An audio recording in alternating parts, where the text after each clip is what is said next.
దిక్కుతోచని వేళలో నిన్ను చూసే కన్ను ఒకటి ఉంది.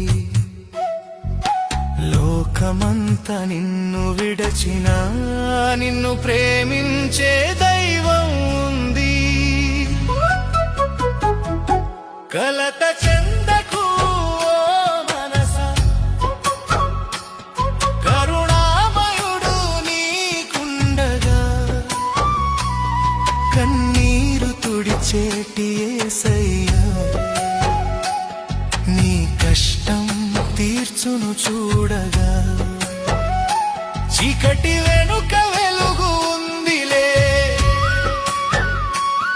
నీ కష్టం రేపు తీరునులే. యేసయ్యా తోడుంటే నీకు విజయమే దక్కునులే.